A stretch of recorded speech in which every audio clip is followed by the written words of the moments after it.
আমেরিকার সৈন্য এইভাবে নামতেছে, দেখেন এইভাবে প্যারাসুট দিয়া মোল্লা ওমরকে ধরবে। সেই রাত্রে আমিও তার বডিগার্ড হিসাবে ছিলাম। আমরা ছিলাম পাহাড়ের ভিতরে, এইভাবে নামতেছে, মোল্লা ওমরকে ধরবে। পাহাড়ের চূড়ায় যেখানে আমেরিকান কমান্ডো নামবে, সেই চূড়ায় গিয়ে তালেবানরা পাথরের ভিতরে রাত্রে ঘুমায় আসে। চারটা পাহাড়ের চূড়া টিলা, তালেবান কমান্ডো সেখানে ঘুমায় আসে। রাত্রে হেলিকপ্টার দিয়ে আসতেছে, দূরবীন দিয়ে দেখে কেউ নাই, কেউ নাই। নামতেছে নামতেছে নামতেছে, যেখানে পাওটা রাখবে ওই পাথরের নিচে কে শোয়া? তালেবান না, আজরাইল। কে শোয়া? আমেরিকান কমান্ডো কল্পনাও করতে পারে নাই। দূরবীন দিয়ে এইভাবে দেখতেছে, দেখতে দেখতে দেখতে ওই যে মোল্লা ওমরের ঘর, আস্তে আস্তে উপরের থেকে তারা নিচে অ্যাকশন করবে, জীবিত ধরে ফেলবে।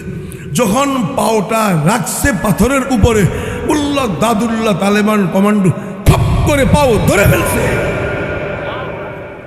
আপনারা কবরস্থানের পাশে দিয়ে রাত্রে হাঁটেন, জিয়ারত করেন, জিয়ারত করে যাওয়ার সময় যদি আপনার পাও ধরে ফেলায়, কেমন লাগবে? কোন টাকা কথা কন টাকা কথা কয় না, চিল্লান দিবেন কিনা? ধরার সাথে সাথে আমেরিকান কমান্ডো কয়,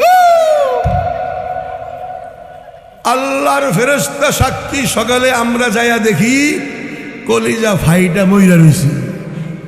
এই হইল পৃথিবীর সুপার পাওয়ার। এই যদি হয় সুপার পাওয়ারের অবস্থা, তো নরেন্দ্র মোদীর সেনাবাহিনীদের কি অবস্থা হবে? আল্লাহু আকবার বলার সাথে সাথে মূর্তি পূজারী যুদ্ধের ময়দানে দাঁড়াইতে পারবে না। যখন ডাক আসবে মহিবুল্লাহ বাবুনগরীর পক্ষ থেকে, মাওলানা মামুনুল হকের পক্ষ থেকে, মামুনুল হকের সাথী বন্ধু হাবিবুল্লাহ মাহমুদ কাসিমি, আরো সাথীরা যখন দিনের জন্য ডাক দিবে, বের হবেন তো ইনশাল্লাহ? বের হবেন তো ইনশাল্লাহ? জাপ দিবেন তো ইনশাল্লাহ?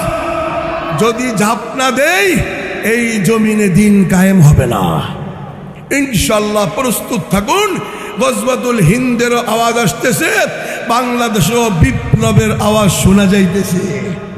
যুবক ভাই, তোমাদের কাছে দরখাস্ত থাকবে একটা জিনিস, সেটা এখন থেকে কবিরা গুনাহগুলো ছেড়ে দাও। গোটা গৌরীপুরের সকল ভাই বোনদের কাছে আমার দরখাস্ত থাকবে, কোনো পাপিষ্ট বড় কাজে যাইতে পারে না। কোনো পাপিষ্ট দ্বারা আল্লাহ এত বড় খেদমত, জমিনের খেলাফত প্রতিষ্ঠিত করার মতন এই কাজ নেবে না। সবচেয়ে বড় গুনাহ হয়, সবচেয়ে বড় গুনাহ হয় তোমাদের দ্বারা এই মোবাইলের মাধ্যমে। এই মোবাইলের ভিতরে ভারতের হিন্দি ছবি, ভারতের পাপিষ্ট শাহরুখ খান, ভারতের পাপিষ্ট সালমান খান, ভারতের সকল নায়ক নায়িকাকে বর্জন করতে হবে। শুধু বর্জন নয়, ভারতের টোটাল পণ্য, হুন্ডা, ভারতের যত খাবারের পণ্য আছে, কিশমিশ, পেস্তা বাদাম, মাল্টা, কমলা, চা আছে, সুতি কাপড় সহ সব বর্জন করতে হবে। ভারত মুসলমানদের চিরতরে শত্রু, বাংলাদেশের চিরতরে শত্রু। বাইকট করতে পারবো তো ইনশাল্লাহ?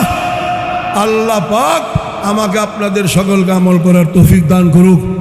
সকলের এক একজন কলেজের টুকরা সন্তানকে আল ফালা মডেল মাদ্রাসায় দিয়ে হাফেজ আলেম বানানোর আল্লাহ পাক তৌফিক দান করুক।